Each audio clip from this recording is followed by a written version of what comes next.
യേശു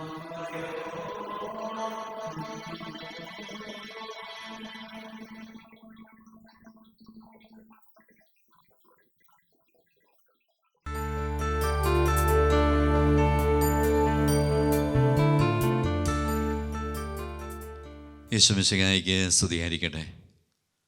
മിശിഹായിലെ ഏറ്റവും സ്നേഹമുള്ളവരെ, ജപമാല മാസത്തിലെ 8-ാം ദിവസമായി ഇന്ന് അമ്മയോടൊപ്പം ഈ യൂട്യൂബ് ശുശ്രൂഷയിൽ നമ്മൾ പങ്കുചേർന്ന് പ്രാർത്ഥിക്കുമ്പോൾ പ്രത്യേകമായി നിയോഗം വെച്ച് ഈ ദിവസം പ്രാർത്ഥിക്കുന്നത് പരിശുദ്ധ അമ്മയിലുണ്ടായിരുന്ന എളിമയെന്ന പുണ്യം നമ്മുടെ ജീവിതത്തിലും ലഭിക്കാൻ വേണ്ടിയാണ്. നമ്മൾ ഈ 31 ദിവസവും ഓരോരോ നിയോഗങ്ങൾക്ക് വേണ്ടിയാണ് പ്രത്യേകമായിട്ട് പ്രാർത്ഥിക്കുന്നതും ആരാധനയെ കാഴ്ചവെക്കുന്നതും നമ്മൾ ജപമാലയിൽ പ്രാർത്ഥിക്കുന്നതും. അപ്പോൾ ഈ 31 ദിവസത്തെ നിയോഗങ്ങൾ ഇതെല്ലാം നമുക്കൊരു അനുഗ്രഹമായി മാറുമ്പോൾ ദൈവം നമ്മെ എന്തുമാത്രം ഉയർത്താൻ ആഗ്രഹിക്കുന്നു എന്ന് നമ്മൾ തിരിച്ചറിയണം. ഈ 8-ാം ദിവസം പ്രത്യേകമായി നിയോഗം വെച്ച് പ്രാർത്ഥിക്കുന്ന മേഖല എളിമയെന്ന പുണ്യം നമ്മുടെ ജീവിതത്തിൽ വെളിപ്പെടാൻ വേണ്ടിയാണ്. വിശുദ്ധ ലൂക്കായുടെ സുവിശേഷം 1-ാം അധ്യായം 48-ാം വചനം വായിക്കുമ്പോൾ കാണാൻ സാധിക്കും. അവിടെ പരിശുദ്ധ മറിയം ഇപ്രകാരം പറയുന്നു: അവിടുന്ന് തൻ്റെ ദാസിയുടെ താഴ്മയെ കടാക്ഷിച്ചു. അവിടുന്ന് തൻ്റെ ദാസിയുടെ താഴ്മയെ കടാക്ഷിക്കുകയാണ്. ഈ തിരുവചനത്തിലൂടെ പരിശുദ്ധ മാതാവ് നമ്മെ പഠിപ്പിക്കുന്നത് എളിമ എന്ന പുണ്യം, അതിൻ്റെ വില എത്ര വലുതാണ് എന്ന് നമുക്ക് പറഞ്ഞു തരികയാണ്. പരിശുദ്ധ മാതാവിനോട് ദൈവത്തിന് വേണ്ടി സംസാരിക്കുന്നത് ദൈവത്തിൻ്റെ ദൂതനാണ്. അങ്ങനെ ദൈവദൂതൻ നേരിട്ട് വന്ന് പരിശുദ്ധ മാതാവുമായി സംസാരിക്കുന്നു. പരിശുദ്ധ മാതാവ് പരിശുദ്ധാത്മാവിൽ നിറയപ്പെട്ട് ദൈവമാതൃത്വ പദവിയിലേക്ക് ഉയർത്തപ്പെടുകയാണ്. അതോടൊപ്പം തന്നെ പരിശുദ്ധ മറിയം എല്ലാ സ്ത്രീകളിലും അനുഗ്രഹീതയാണ് എന്ന് എലിസബത്ത് പുണ്യവതി പ്രകീർത്തിക്കുന്നുണ്ട്. ഇതെല്ലാം പരിശുദ്ധാമ്മയുടെ ജീവിതത്തിൽ സംഭവിക്കുമ്പോൾ, മാലാഖ വന്ന് സംസാരിക്കുമ്പോഴും ദൈവമാതൃത്വ പദവിയിലേക്ക് ഉയർത്തപ്പെടുമ്പോഴും താൻ എല്ലാ സ്ത്രീകളെക്കാൾ അനുഗ്രഹീതയാണ് എന്ന് എലിസബത്ത് പുണ്യവതി പറയുമ്പോഴും പരിശുദ്ധ അമ്മ എന്താണ് പറയുക? താൻ ദൈവത്തിൻ്റെ ദാസി മാത്രമാണ് എന്ന് ഏറ്റു പറയുകയാണ്. പരിശുദ്ധ മറിയം പറയുക, തൻ്റെ ജീവിതത്തിൽ കടന്നു വന്നതല്ല, തനിക്ക് ദൈവം നൽകിയതല്ല, ദൈവം താഴ്മയോടെ കടാക്ഷിച്ചതുകൊണ്ട് ലഭിച്ചതാണ് എന്ന്. ഇതെല്ലാം മറിയത്തിൻ്റെ ജീവിതത്തിൽ സംഭവിക്കുമ്പോൾ പരിശുദ്ധ മാതാവ് എന്താണ് പറയുക? പരിശുദ്ധ മാതാവ് പറയുന്നു, ദൈവമേ, ഞാൻ അങ്ങയുടെ ഒരു ദാസിയാണ്. മറിയത്തിൻ്റെ എളിമ നമ്മൾ കാണുകയാണ്. ഈ എളിമയുടെ പുണ്യം എന്തുമാത്രം വലുതായി പരിശുദ്ധ മാതാവിൽ ഉണ്ടായിരുന്നു എന്ന് നമുക്ക് തിരിച്ചറിയണം. പരിശുദ്ധ അമ്മ പറയുക, തനിക്കുള്ളതെല്ലാം ദൈവം കരുണയോടെ തന്നെ കടാക്ഷിച്ചതുകൊണ്ട് ദൈവത്തിൽ നിന്ന് ലഭിച്ചതാണ് എന്ന് മറിയം ഏറ്റു പറയുക. അതുകൊണ്ടാണ് മറിയം പറയുക, തൻ്റെ ദാസിയുടെ താഴ്മയെ കടാക്ഷിച്ചു. ദൈവം കടാക്ഷിക്കുക എന്ന് പറയുമ്പോൾ ദൈവസ്നേഹത്തോടെ നോക്കുക, ദൈവസമുദ്രത്തിയോടെ നോക്കുക എന്നെല്ലാം അർത്ഥമുണ്ട്. അപ്പോൾ പരിശുദ്ധ അമ്മയ്ക്കുള്ളതെല്ലാം ദൈവസ്നേഹത്തോട് നോക്കിയപ്പോൾ, ദൈവസംതൃപ്തിയോട് നോക്കിയപ്പോൾ ഇതെല്ലാം പരിശുദ്ധ അമ്മയിലേക്ക് വന്നു ചേരുകയാണ്. ഈ തിരിച്ചറിവ് പരിശുദ്ധ അമ്മയിൽ ഉള്ളത് കൊണ്ടാണ് പരിശുദ്ധ അമ്മ പറയുക, തൻ്റെ ദാസിയുടെ താഴ്മയെ കടാക്ഷിച്ചു എന്ന്. സ്നേഹമുള്ളവരെ, നമ്മുടെ ജീവിതത്തിലുള്ളതല്ല, നമ്മൾ സ്വയം നേടിയെടുത്തതല്ല, എന്തെങ്കിലും ദൈവം നമ്മെ കടാക്ഷിച്ചതുകൊണ്ട്, സ്നേഹത്തോടെ നോക്കിയതുകൊണ്ട്, സംതൃപ്തിയോടെ നോക്കിയതുകൊണ്ട് നമ്മുടെ ജീവിതത്തിൽ വെളിപ്പെട്ടതാണ് എന്ന തിരിച്ചറിവ് നമുക്ക് ലഭിക്കണം. നമ്മുടെ ജീവിതത്തിൽ എന്തെല്ലാം ഉണ്ടോ അത് മുഴുവനും ദൈവം നൽകിയതാണ്. വിശ്വസിക്കാൻ നമുക്ക് സാധിക്കണം. ദൈവം നമുക്ക് നൽകിയതെല്ലാം ദൈവം തിരികെ ചോദിച്ചു കഴിഞ്ഞാൽ പിന്നെ നമ്മിൽ അവശേഷിക്കുന്നത് നമുക്ക് സ്വന്തമായി ഉള്ളത് അത് നമ്മുടെ പാപം മാത്രമാണ്. ദൈവമാക്കിയെല്ലാം ദൈവം നൽകിയതാണ്. നമ്മുടെ ബുദ്ധിശക്തി, നമ്മുടെ കഴിവ്, നമ്മുടെ ആരോഗ്യം, നമ്മുടെ സാമ്പത്തിക മേഖല, നമ്മുടെ ഭവനം നമ്മൾ നോക്കുകയാണെങ്കിൽ ഇതെല്ലാം ദൈവം നമുക്ക് നൽകിയതാണ്. നമ്മുടെ ജീവിതത്തിലുള്ള ആത്മീയ അഭിഷേകം ഇത് ദൈവ സ്നേഹത്തോടെ നോക്കിയതുകൊണ്ട് നമുക്ക് ലഭിച്ചതാണ്. അതുകൊണ്ട് പൗലോസ് അപ്പോസ്തലൻ ചോദിക്കുകയാണ്, 1 കൊരിന്ത്യർ 4-ാം അധ്യായം 7-ാം വചനം പറയുകയാണ്, നിനക്കെന്ത് പ്രത്യേക മഹാത്മ്യമാണ് ഉള്ളത്? ദാനമായി ലഭിച്ചതല്ലാതെ നിനക്കെന്തുണ്ട്? എല്ലാം ദാനമായിരിക്കെ ദാനമല്ല എന്ന മട്ടിൽ എന്തിന് നീ അഹങ്കരിക്കുന്നു? നമുക്കുള്ളതെല്ലാം ദൈവം ദാനമായി നൽകിയത്. ഇന്ന് നമ്മൾ സ്വയം നേടിയെടുത്തതാണ്. ഈ അഹങ്കാരം ചെന്ന് നമ്മുടെ ജീവിതത്തിലുണ്ടെങ്കിൽ അത് പടിയിറങ്ങി പോകാൻ വേണ്ടി ഈ ദിവസത്തെ ജപമാല പ്രത്യേകമായി നിയോഗം വെച്ച് നമുക്ക് പ്രാർത്ഥിക്കാം. ഇന്ന് ദൈവികാന ആരാധനയിൽ ദൈവമേ, പരിശുദ്ധമ്മയിലുണ്ടായിരുന്ന ആ എളിമയുടെ അഭിഷേകം, എളിമയെന്ന പുണ്യം എൻ്റെ ജീവിതത്തിലും എൻ്റെ ഉറ്റുപുറക്കും എൻ്റെ പ്രിയപ്പെട്ടവർക്കും നൽകണമേ എന്ന് കണ്ണുനീരോടെ നമുക്ക് പ്രാർത്ഥിക്കാം. എല്ലാ ദൈവാനുഗ്രഹങ്ങളുടെയും അടിസ്ഥാനം എന്ന് പറയുക അത് നമ്മുടെ ജീവിതത്തിലുള്ള എളിമയാണ്. നമ്മൾ എന്തുമാത്രം താഴ്ന്നു കൊടുക്കുന്നുവോ, നമ്മൾ എന്തുമാത്രം എളിമയുള്ള വ്യക്തിയായി മാറുന്നുവോ, അതുപോലെ ദൈവത്തിൻ്റെ കൃപ നമ്മുടെ ജീവിത മേഖലയിൽ കടന്നു വരും. അതുകൊണ്ടാണ് യാക്കോബിൻ്റെ ലേഖനം 4-ാം അധ്യായം 6-ാം വചനം പറയുക, ദൈവം അഹങ്കാരികളെ എതിർക്കുകയും എളിമയുള്ളവർക്ക് കൃപ കൊടുക്കുകയും ചെയ്യുന്നു. ദൈവം ആർക്കാണ് കൃപ കൊടുക്കുക? തിരുവചനം പറയുന്നു, എളിമയുള്ളവർക്കാണ് ദൈവം കൃപ കൊടുക്കുക. അവിടെ എളിമപ്പെടാം, എളിമയോടെ വ്യാപരിക്കാം. മറിയത്തെ പോലെ എളിമയുടെ അഭിഷേകം ജീവിതത്തിൽ വെളിപ്പെടാൻ വേണ്ടി ആഗ്രഹിച്ച് പ്രാർത്ഥിക്കാം. ആകയാൽ തുടർന്ന് വരുന്ന ദൈവികാന ആരാധനയിൽ പ്രത്യേകമായി നമുക്ക് പ്രാർത്ഥിക്കാം.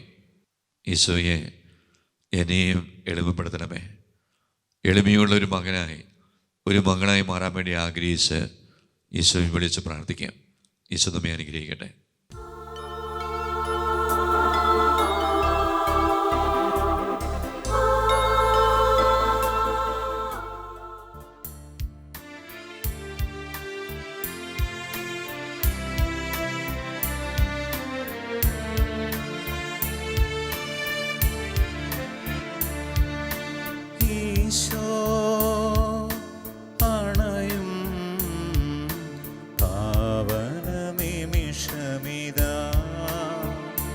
തിരുജീവൻ പകരും നിർമ്മല നിമിഷമിതാ.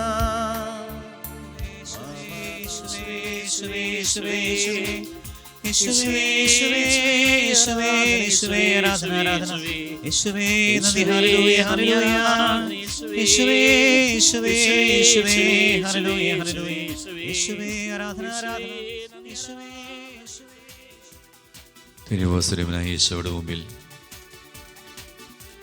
വലിയ ആദരമോടെ ഈ സമയം നമ്മളായിരിക്കുമ്പോൾ പ്രാർത്ഥിക്കുന്ന മേഖല, പരിശുദ്ധ അമ്മയിലുണ്ടായിരുന്ന എളിമയുടെ അഭിഷേകം ഈശോയെ ഞങ്ങൾക്ക് തരണമേ എന്ന് നിയോഗം വെച്ചുകൊണ്ട് നമ്മൾ അനേകം അനുഗ്രഹങ്ങൾക്ക് വേണ്ടി ഈ 31 ദിവസം മാറി മാറി നിയോഗം വെച്ച് പ്രാർത്ഥിക്കും. നമ്മിലേക്ക് അനേകം പുണ്യങ്ങൾ കിട്ടാൻ വേണ്ടി, കൃപകൾ കിട്ടാൻ വേണ്ടി ഈ സമയം നമ്മൾ ആഗ്രഹിച്ച് പ്രാർത്ഥിക്കുമ്പോൾ ഈശോയെ ഞങ്ങൾ തിരിച്ചറിയുക, ഏറ്റവും വലിയ പുണ്യം എന്ന് പറയുന്നത് എളിമയാണ്. പരിശുദ്ധ അമ്മയുടെ ജീവിതത്തിലെല്ലാം ഉണ്ടായിരുന്നു. ദൈവദൂതൻ നേരിട്ട് വന്ന് സംസാരിക്കുക, ദൈവമാതൃത്വ പദവിയിലേക്ക് പരിശുദ്ധ അമ്മ ഉയർത്തപ്പെടുകയാണ്.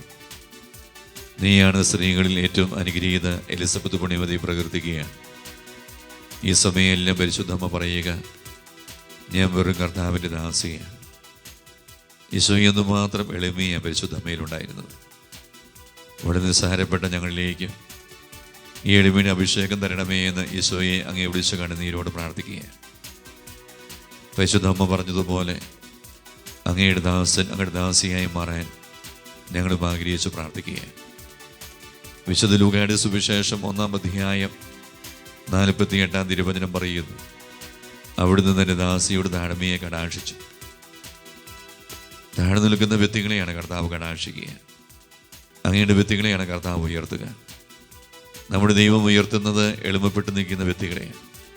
നമ്മുടെ ജീവിതത്തിന് ഏതെങ്കിലും മേഖല ഉയർന്നു വരുന്നില്ല എങ്കിൽ ആ മേഖല അഹങ്കാരത്തിൻ്റെ മേഖല ഉണ്ട് എന്ന് നമ്മൾ തിരിച്ചറിയണം.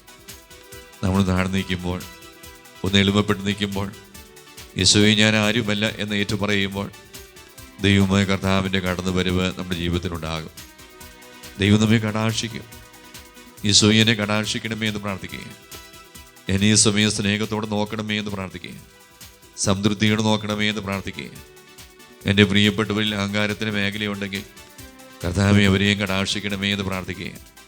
ദൈവം എളിമയെന്ന പുണ്യം കൊണ്ട് നിറയപ്പെടാൻ വേണ്ടി ആഗ്രഹിച്ച് പ്രാർത്ഥിച്ചുകൊണ്ട് സാധിക്കുന്നവർ കരങ്ങൾ സ്വർഗത്തിലേക്ക് ഉയർത്തുകയോ കരങ്ങൾ കൂപ്പിപ്പിടിച്ചോ യേശു സൂക്ഷിച്ച് നമ്മൾ എവിടെ ഇരുന്ന് കൂടുന്നുവോ അവിടെ ഇരുന്നു കൊണ്ട് ഈ സമയം യേശുവേ യേശുവേ യേശുവേ യേശുവേ എന്ന് സ്തുതിച്ച് പ്രാർത്ഥിക്കട്ടെ. ജപമാലയുടെ 8-ാം ദിവസമായി ഇന്ന് അമ്മയോടൊപ്പം എന്ന ഈ ശുശ്രൂഷയുടെ ദിവ്യാന ആരാധനയിൽ നമ്മൾ പങ്കുചേർന്ന് പ്രാർത്ഥിക്കുമ്പോൾ പരിശുദ്ധ അമ്മയിലുണ്ടായിരുന്ന എളിമയുടെ അഭിഷേകം നമ്മുടെ ജീവിതത്തിൽ വെളിപ്പെടാൻ വേണ്ടി ആഗ്രഹിച്ച് പ്രാർത്ഥിക്കാം. എളിമയുള്ളവരെ കർത്താവ് ഉയർത്തുക, അവരിലേക്കാണ് കർത്താവ് കടന്നു വരിക. എല്ലാ പുണ്യങ്ങളുടെയും അടിസ്ഥാനം എന്ന് പറയുക ഈശോയെ ഞങ്ങൾ തിരിച്ചറിയുക എളിമയാണ് എന്ന്. യാക്കോബിൻ്റെ ലേഖനം 4-ാം അധ്യായം 6-ാം തിരുവചനം ഇപ്രകാരം പറയുകയാണ്: ദൈവം അഹങ്കാരികളെ എതിർക്കുകയും എളിമയുള്ളവർക്ക് കൃപ കൊടുക്കുകയും ചെയ്യും. ഞാനിന്ന് എളുപ്പപ്പെട്ട് നിന്നാൽ ഈ ദൈവമായ കർത്താവ് നമ്മുടെ ജീവിതത്തിൽ കൃപ നൽകി നമ്മെ ഉയർത്തും. ഈ ഒരു തിരിച്ചറിവിലേക്ക് ഈശോയെ എന്നെ ഉയർത്തണമേ എന്ന് ആഗ്രഹിച്ച് എളുപ്പപ്പെടാൻ ബുദ്ധിമുട്ടുള്ള എല്ലാ മേഖലയും, പ്രത്യേകിച്ച് അഹങ്കാര ചിന്തകൾ, ഞാനെന്ന പാപം, ഇതെല്ലാം ഈശോയെ ഞങ്ങളുടെ കരങ്ങളിലേക്ക് അടിച്ചു വെച്ച് ഞങ്ങൾ പ്രാർത്ഥിക്കുന്ന സമയമാണ്.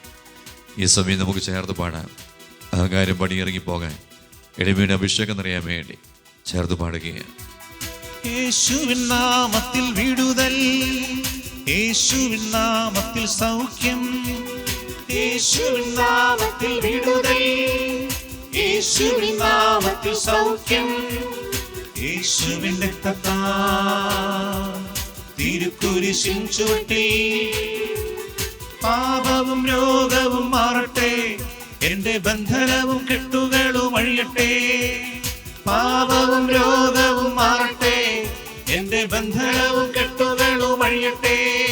ഇരുകാലം ഉയർത്തി വിളിക്കുന്നു, യേശുവേ എന്ന് വിളിക്കുന്നു. യേശുവേ യേശുവേ യേശുവേ യേശുവേ യേശുവേ യേശുവേ യേശുവേ യേശുവേ യേശുവേ യേശുവേ യേശുവേ.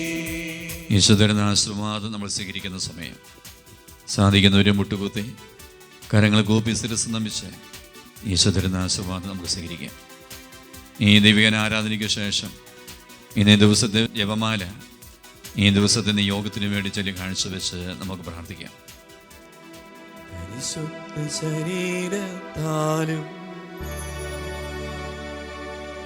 വിലയേറിയ രക്തത്താലും പാപത്തിൻ കരകളിൽ നിന്നും മർത്തിനു നീ മോചനമേകി. സകലേശാദിവ്യ കടാക്ഷം തൂകണമേ വത്സലസുതരേ, നിർമ്മലരായി ജീവിച്ചിടുവാൻ ചിന്തണമേ ദിവ്യവരങ്ങൾ.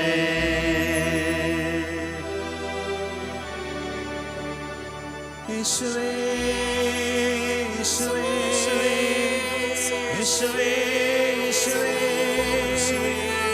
യേശുവേ യേശുവേ യേശുവേ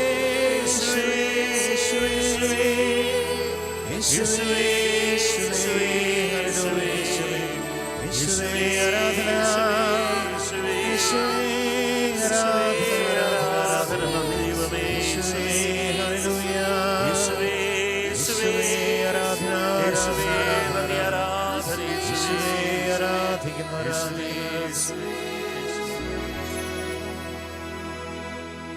പരിശുദ്ധ പരമമാ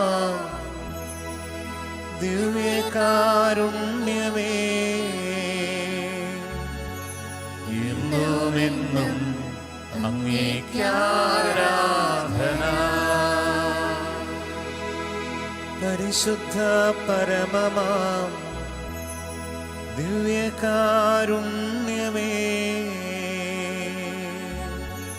എന്നുമെന്നും അങ്ങേക്കാരാധന. പരിശുദ്ധ പരമമാ ദിവ്യകാരുണ്യമേ, എന്നുമെന്നും അങ്ങേക്കാരാധന, എന്നുമെന്നും അങ്ങേക്കാരാധന. ജപമാലയൊരെണ്ണം ജീവിതം ധന്യം.